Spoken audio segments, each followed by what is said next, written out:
संत किसे कहते हैं? भगवत रसिक जी कह रहे जिसमें ये लक्षण पाए जाए वो संत। इतने गुण जामे सो संत। संत की पहचान किन गुणों के द्वारा हम जाने कि ये जौहरी है, इसे हीरे और कांच की पहचान पता है। असली हीरा और कांच क्या है? इतने गुण जामे सो संत। श्री भागवत मध्य जस गावत, श्री मुख कमला कंत। इतने गुण जामे सो संत। जिस वेशधारी में ये गुण हो उसे ही संत कहते हैं। उसकी वाणी से केवल भगवत यश ही निकलता है। जब चार के बीच में बैठेगा तो भगवत चर्चा, ये पहली पहचान संत की। भगवान नारायण लक्ष्मी जी सहित समस्त पार्षदों को पहचान बताए हैं कि मेरे भक्त की सबसे पहली पहचान है कि वो जब बात करेगा तो मेरा नाम निकलेगा, मेरी बात निकलेगी। कहां गए थे? वो श्री जी की कृपा से परिक्रमा करके आ रहे थे। श्री जी ने ऐसी प्रेरणा की परिक्रमा होके आ रहे। और कैसे? बड़ी कृपा है लाडली जी की। नहीं और सब कैसे? बस श्री जी की बहुत कृपा है, बड़ी करुणामयी है। अपने जैसे अधमों को स्वीका शुरू पिंड छुड़ाना उसको मुश्किल पड़ जाएगा। ऐसे प्रेमी हैं, खड़े खड़े वो ऊब जाएगा, कब भागो। वो चर्चा वृंदावन प्रियाजू लाडली लालो के ऐसे प्रियालाल के प्रेमी जन होते हैं कि उनको बस भगवत चर्चा ही करनी। अगर जबान खुली तो भगवत चर्चा। धूप है कि क्या है?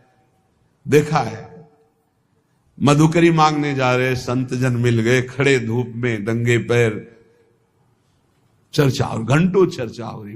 बोधयंता परस्परम कथयंति च माम नित्यम तुष्यंति च रमंति च। ये कठिन बात है। चर्चा करते तो बहुत मिलते हैं, पर तुष्यंति च रमंति च, उसी में संतुष्ट होगा, आनंदित, उसी में रमण कर रहा है, उसे कोई चाह नहीं। भगवत चर्चा हुई मानो पेट भर गया। कितनी अहोभाग्य, 1 घंटा से भगवान की चर्चा हो रही, प्रियालाल की चर्चा हो रही। आगे कह रहे हरि को भजन। साधु की पहचान हर समय भजन परायण। कोई माला से जप रहा है, कोई बिना माला से जप रहा है। बिना माला से जपने वालों की पहचान होती, वो गुरु प्रसाद से जागृत होती। एक दृष्टि में पता चल जाएगा ये बहिर्मुख है या अंतर्मुख होकर नाम जप कर रहा है। जहां एक दृष्टि गई तो पता चल जाता है। अंतर्मुख का एक अलग होता है, वो एक कुछ अलग चेहरा हो, चाहे जितना वो छुपाना चाहे नहीं छुपा सकता। एक दृष्टि में पता चलता है नाम जापक है, अंतर में नाम चल रहा है। और चाहे जितना दिखाना चाहे, मान लो ऐसे बाहर, तो अंतर में पता चल जाएगा ये केवल सामने की बात है, अंतर में इसके नहीं चल रहा है। दोनों बातें भजन करने वालों को अपने आप पता हो जाती है। उपासक, संत, भागवत, महाभागवत, इन सब की पहचान भजन से ही है। कल चर्चा जब विश्राम हो रही थी सुना था, आधे पल के लिए भी त्रिभुवन की राज्य लक्ष्मी देने पर जो अपने प्रभु का भजन नहीं छोड़ता, सुमिरन नहीं छोड़ता, वो महाभागवत है। तो हरि को भजन ये प्रधान बात है। मुंह खुले तो भगवत चर्चा और मुंह बंद तो नाम चल रहा है। राधा वल्लभ श्री हरिवंश, राधा वल्लभ श्री हरिवंश, या जो गुरु जी ने दिया हो, जो नाम प्रिय हो, राधा राधा। ये मान लो, बहुत आनंदित हो जाओगे। मान लो कुछ पैसा नहीं लगना हो, बहुत बड़े धनी हो जाओगे, बहुत बड़ा लाभ मिल जाएगा। ये सब पुण्य रुई का ढेर समझो, एक अपराध बन जाए सब भस्म हो जाएंगे। नाम सोना है, सोना जितना तपेगा उतना ही चमकेगा, नष्ट होने वाली नहीं, अविनाशी वस्तु है। कमा लो ये सोना। ये जो सोना है, सोना, ये सोना वास्तविक सोना, इसी सोना में सोवत पांव पसार, पूरी रात निकल जाए, जब नींद ना आवे, मंत्र चले, तब समझो। इसके लिए कभी सर्दी में कंबल नहीं ओढ़े गए, इसी बात के अभ्यास के लिए कभी कंबल नहीं। जो नीचे मार्किन पहने वही मार्किन उतार कर ऐसे पैर से फंसा के सर पूरा शरीर कांप रहा है। मंत्राकार वृत्ति, पेट में अन्न नहीं, ऊपर वस्त्र नहीं, गंगा का किनारा, भीषण सर्दी, 1 मिनट नींद नहीं, मंत्राकार। 4 बजे गंगा में फिर खड़े हुए। ऐसे थोड़ी भागवती की वृत्ति बनाई जाती है। ऐसे लगा जाता है जैसे गरीब आदमी ओवर टाइम करके पैसा कमाता है, किसान आदमी रात दिन लगा रहता है। ऐसे कायर पुरुष थोड़ी भजनानंदी होते हैं। ये शरीर को बहुत दुलार करने वाले भजनानंदी नहीं होते। सच्ची मानिए, जितना सुख शरीर को दोगे उतना अध्यात्म सुख से हीन होते चले जाओगे। मारो इस प्रकृति जन्य की अधीनता को, तुमने जो स्वीकार कर रखी। हर प्रकृति का वार सीधे सहो। यह प्रवचन नहीं करते, जीवन में जो जिए वो बता रहे हैं। किसी आश्रम में ठहरना नहीं, ऐसे आश्रम में ठहरना जहां जंगल किसी का जाना नहीं, ऐसे बहुत से आश्रम मिले। जीवन भर प्रकृति से लड़ना रहा है, तभी परमात्म चिंतन का एक तार भाव बनता है। जब सीधे प्रकृति का वार सहे, यम ही न व्यथ्यन्ते ते पुरुषम पुरुषर्षम। काशी के घाटों में जो तपन होती थी दिन भर धूप की, तो रात्रि के 2 बजे तक तपना ही होती थी, और 2 बजे उठ के नहा के विश्वनाथ जी जाना है। जीवन को एकदम प्रकृति से वार सहने वाला बना ले तो बहुत आनंद आता है। ये सुविधा नरक समझो, सच्ची मानिए आप। हरि भजन में दिखावा कभी नहीं होना चाहिए, नहीं तो सच्चाई का हरि भजन छूट जाएगा।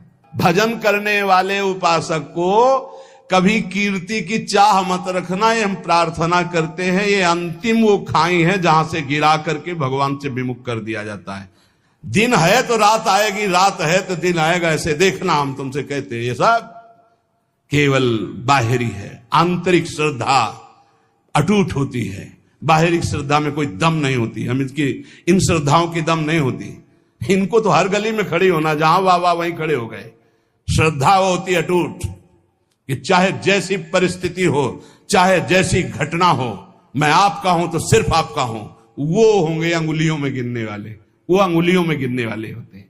इसलिए साधु की सेवा पहचान, स्वयं साधु होते हुए साधु की सेवा, और निरंतर हरिभजन, और सर्वभूत पर दया, समस्त जीवों पर दया का भाव। दया बिना साधु कसाई, पर ये भी दया करी तो आफत आई बड़ी। कैसे तुम्हें बताए, मतलब बहुत विचित्र गति। आध्यात्मिक आनंद की प्राप्ति के लिए बिल्कुल व्यवहार शून्य जीवन जो जिया गया, उसमें बिल्कुल विपरीत जीवन प्रभु ने किया है। हजारों लाखों की जो भीड़, ये जनसंख्या है भगवान, ये भीड़ भजन अगर निरंतर आपका अभ्यास है तो चल जाएगा, नहीं तो आम हो जाएगा कि मैं बहुत बड़ा हो गया हूं। जहां हुआ मैं बहुत बड़ा हुआ, वहीं से भक्ति का नाश हो जाएगा। ये सम्मानम कल्यात घोर गरलम नीचापमानम सुधा श्री राधा मुरली धरो भज सके वृंदावन मात्यज। ए भाई, कभी भूलकर भगवान से यश मत मांग लेना कि हमारा भी नाम हो जाए।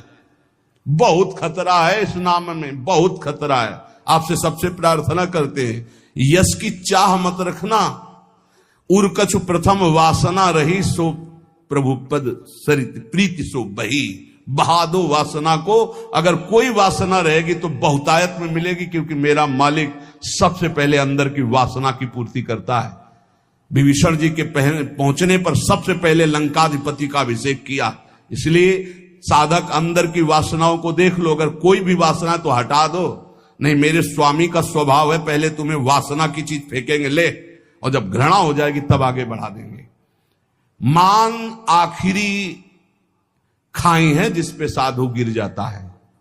इसीलिए सबसे पहले सिद्धावस्था की सीढ़ी पे निर्माण लिखा है। निर्माण अमोहा जित संग दोषा।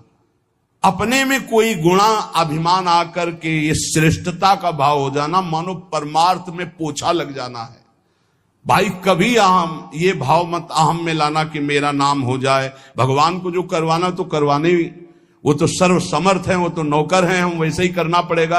पर चाह कभी मत करना। अगर चाह किया तो ये आखिरी खाई है, इसमें साधु को गिरा दिया जाता है। ये माया की बड़ी विचित्र मनोहर चाल है, बड़ा मीठा जहर है, जिसे हाथ में लेकर स्वयं खा लिया जाता है। ये मान प्रतिष्ठा यश कीर्ति ये जगत मंगल कराने वाले भगवान की हो, उन्हीं का यश गाए, अपनी कभी न मानकर इसका जो भोग करेगा वो नष्ट हो जाएगा। मेरी यश कीर्ति इससे नष्ट हो जाएगा। सर्वभूत पर दया, दया तो करनी है, पर दया वो जिसमें भगवत विस्मरण ना होने पावे। दया को उल्टा याद, अगर हरि की याद भूल गई तो वो दया फंसा देगी पक्का। और जिस दया में हरि सामने है कि ये मेरे भगवान हैं, वो कभी नहीं फंसा पाएगी। संत के लक्षण, जब वाणी खुले तो भगवत चर्चा, जब वाणी बंद तो भगवान नाम जप, और स्वयं साधु होते हुए साधु की सेवा, ये प्रधान लक्षण है।